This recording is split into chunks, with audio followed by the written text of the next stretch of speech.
Well, thank you very much. I just want to say this is a very exciting day for our country.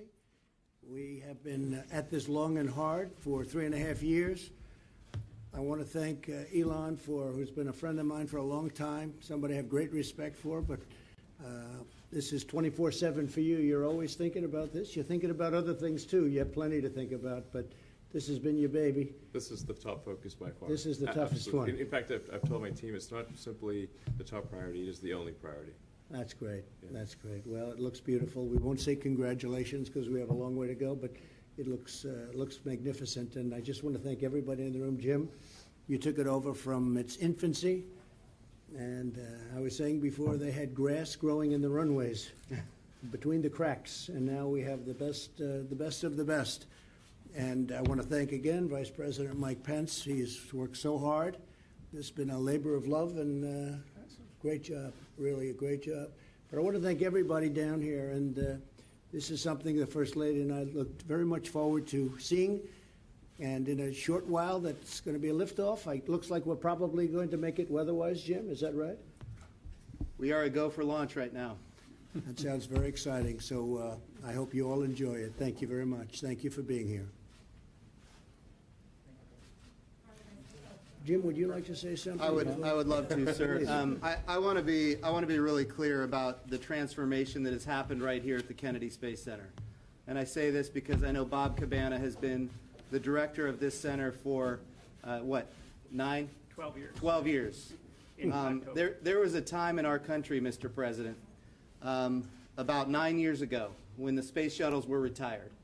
And the United States of America has since then had no access to space with humans. We have not had any access. And this area of the country was absolutely devastated.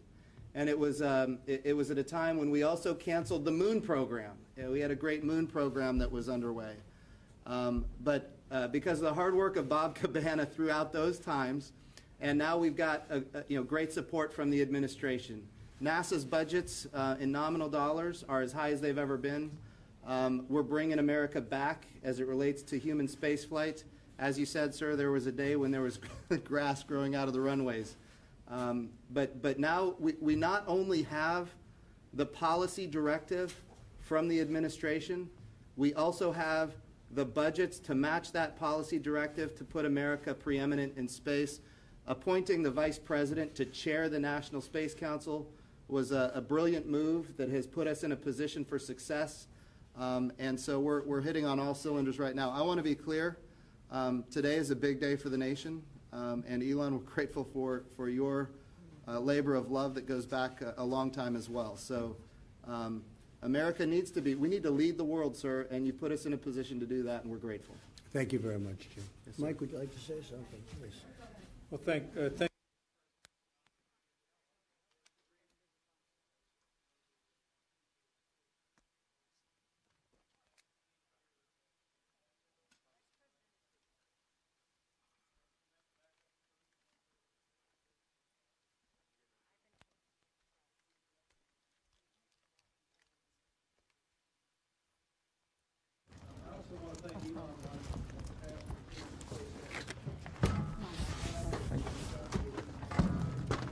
Go.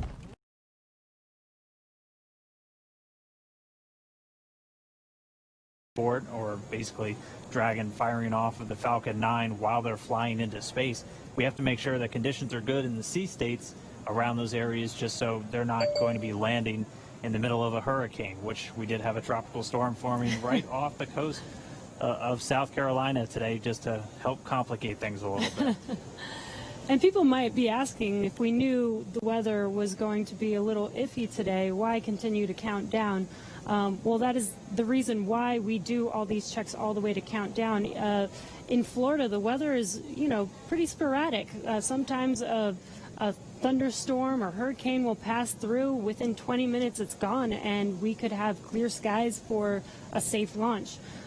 So we continued as scheduled. Standard procedure again to just continue to monitor weather all the way down to the last minutes of the count, and we see what happens. So today, unfortunately, we did scrub for weather, but we will attempt again this Saturday on May 30th.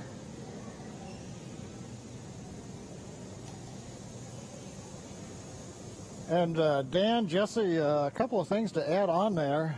Right now we are 11 minutes after the scrub was called. Liquid oxygen and fuel are coming off of the first stage. Hard to tell from the view. It's still a little misty around the tank because there's locks on board.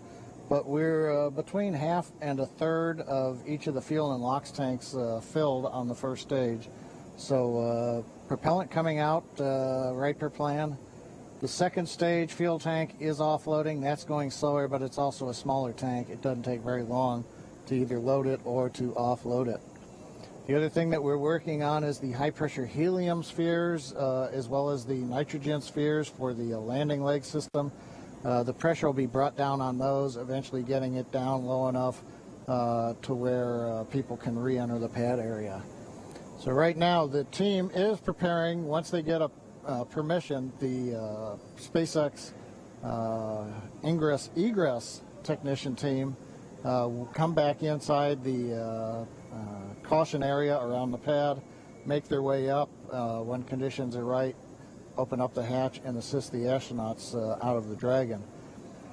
I'd like to point out that for those who are wondering whether or not, having gone through this, putting propellant, pressurization gases on, getting fairly close to launch, whether that has done anything to wear out the Falcon 9 or the Dragon, the answer is no. On the windows and just figured that whatever it was too close to the launch pad at the time we needed it not to be. So we appreciate that and understand that everybody's probably a little bit bummed out. It's just part of the deal. Everybody was ready today, and we appreciate that. And the ship was great, and we'll do it again, I think, on Saturday. Copy all, and yeah, we concur. And appreciate your resilience sitting there in the vehicle for us. We got the easy job. Nothing better than being prime crew on a new spaceship.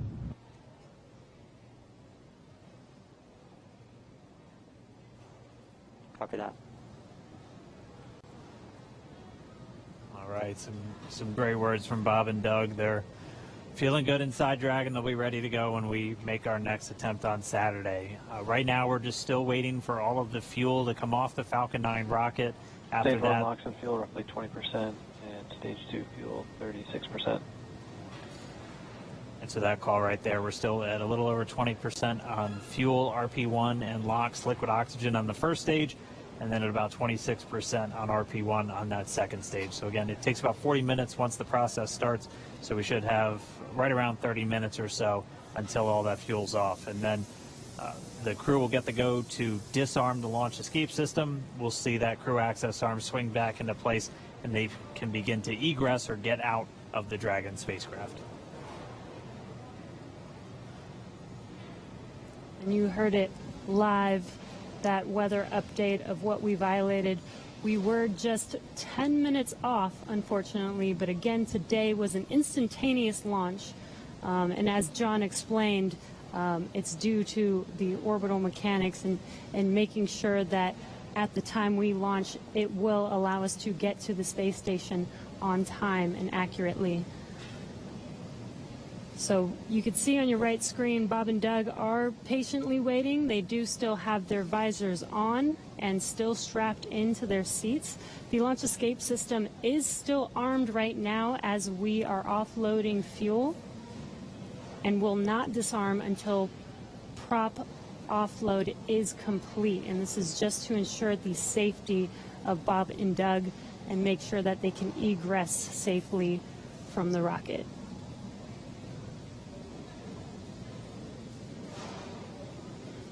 And just a reminder, today, just this first attempt, On the station, we're going to they be right will back. be performing some research while they're up there and performing tests and doing some final things for this demonstration mission. Yeah, but I mean, just for right now, we are just going to continue to stay with them until we see them come out of Dragon, because the launch escape system's still armed while we wait for this propellant offload to complete. That's just done as a safety measure. Anytime you have rocket propellants beneath you, you want to make sure that we have a good way for them to get out of the way. And so we should be within just a couple of minutes for that final bit of RP1 coming off the first stage, and then we'll hear the crew get the go to disarm that launch escape system. We'll see the crew access arm swing back in. But if you're just tuning in, expecting them to be in space, we did have a scrub today due to weather. Our next launch attempt is going to be this Saturday, May 30th at 3:22 p.m. Eastern Time. And just like we did today, we're going to be bringing you every single step of the way. It's going to look a little familiar if you watched all of today's, but it's going to be just as exciting. I can imagine it might even be more exciting with all the anticipation that we've hyped this launch up for, with already going through it all today. But again, the more practice we have, the better off we will be. Hopefully next launch attempt we will have a flawless launch and actually be able to lift off with good weather. Yeah, weather is going to be the big thing that we'll continue to watch. That was the culprit today for our scrub. And our initial weather reports already looking at about a 40% probability of violation. So as John and I was saying, the optimists in us have to say that's 60% good. So we're going to look at the good side of this, and that's roughly what we were in the days leading up to this. We won't have a rogue tropical storm forming off of South Carolina on us on Saturday, but Florida weather will always be dynamic, so we'll just continue to track and hopefully get a good chance hit that window on Saturday. And just a reminder, everything else on the vehicle and for the mission was looking good today. It was just the weather, which, as John I said earlier, and Lauren even referred to him mentioning this, weather is the one thing that we actually cannot control on our missions. So unfortunately, it did cause us to scrub today, but the vehicles are healthy. Bob and Doug were ready. And they should be ready to go again with the next launch attempt on Saturday.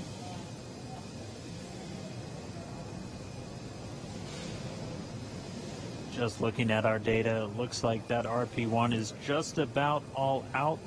So we'll just kind of stand by for a few more moments. Hopefully we get that call soon, John I. Yeah, I was going to, while we're waiting to hear the call, that the last percentage of fuel is off. I was going to comment on Jesse's discussion about it was just the weather. I think during this countdown, there were more words said about the weather than everything else. Uh-huh. I'm listening right now to a weather discussion in the background.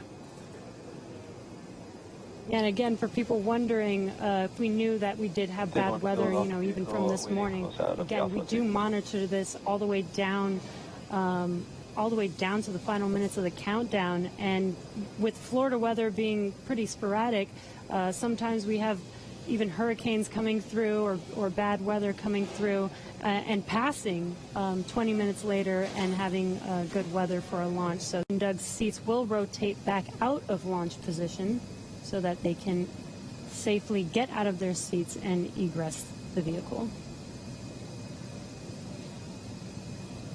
And we heard they'll have what they call nominal egress, so just the normal procedures for getting them out of the capsule. That means the same closeout team that was there to get them in will be able to assist as they come out. They'll arrive and get that hatch open, and then they'll be able to rotate the seats. That'll rotate Bob and Doug pretty much forward, where they'll be in the original position that the seats were configured when they made their way into Dragon. It just gets them a little bit out and under the displays and makes getting in and out of the capsule a little bit easier.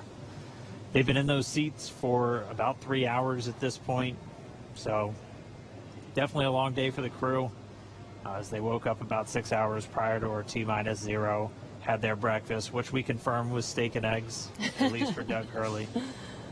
And then they proceeded through all of the suit up and the trip to the pad, making their way inside Dragon, where they've been for about the last 3 hours at this point. We were on track for an on-time liftoff right at 4:33 p.m. Eastern Time, but did have to scrub a little under 17 minutes before launch due to weather. So for now, we've offloaded all of the propellant off of Falcon 9. The launch escape system has been disarmed. That crew access arm is back right up next to Dragon, as you can see in that view on the left. Pretty soon we'll see the teams arrive to get the hatch open get Bob and Doug out, and they'll make their way back to crew quarters and their quarantine. It is important to note that throughout the entire process of them getting into Dragon, suiting up all of those different steps, they maintain that same quarantine that they've been in since for about 2 weeks now, and that is specifically for events like today, where we have to scrub and just go to another day. So we don't want to break that quarantine once we're putting them into that launch vehicle, and that's a standard quarantine that we have for any crew members flying to the International Space Station. The current COVID-19 pandemic obviously puts a little bit of extra pressure and a little bit of an extra spotlight on that, but they're following a lot of the same procedures that we have in place just to keep crew members healthy before they go and spend several months in space in an enclosed environment with just a couple of other people. Right, and it's a little bit more difficult to get them help on the space station, right? So we want to make sure that when they do head up to the space station, that they are fully healthy. So this, again, is standard procedure, not just because of this pandemic that's going on. This is a standard procedure for astronauts to quarantine prior to heading to the station. And as Dan mentioned, this is a standard procedure to exit the vehicle as well. We did scrub today, but this is not an emergency state. This is standard procedure. This is something that is practiced and rehearsed and made sure that we do follow our standard procedures to make sure that everything is still safe. Bob and Doug exit safely and go back into quarantine and get ready for our next launch attempt. Looks like they're getting a chance to stretch their legs, though. Yeah. Yeah, Dan, Jesse, I'm monitoring along in the scrub procedure right now. They're getting the goes to get the folks back to the pad, the crew that'll open the hatch. So they have notified the team chief, launch engineering, to return to the pad. As a reminder, around the pad, the Air Force and NASA set up roadblocks to make sure nobody gets into the hazard area. So they will head to the roadblocks, they'll pull them open so that they can drive to the pad. So launch director, I think, is estimating it's still about 15 minutes for the crew to drive all the way down out to 39A, get up the tower, and then begin operations on the hatch. They have confirmed that the purge of the Dragon service section, which is nitrogen during the countdown to avoid an oxygen leak, that is back on air now. The crew access arm is on air, so they're ready for the egress team to get up into the tower. But it's going to take them a little bit still, I think, to drive down the road in the vehicles and go up the elevator. But everything continuing to run per a normal scrub countdown, which we have had the opportunity to practice with the crew in, for example, the dry dress rehearsal last Saturday, after we had done the static fire of the Falcon 9 the day before.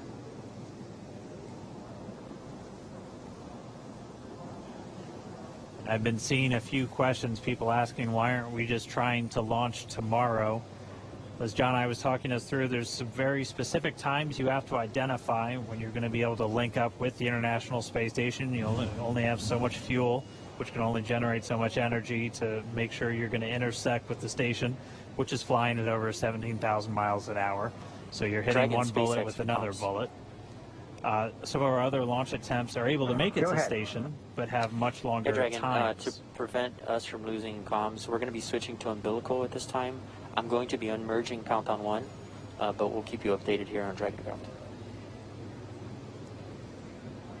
Okay, yeah, we see the Tidris countdown with a little over 3 minutes. We'll stand by for your next call on umbilical. Copy. The crew getting a call, they're just going to reconfigure some communications. But as to why we're not launching, say, tomorrow... And core on Countdown 1, loops are merged.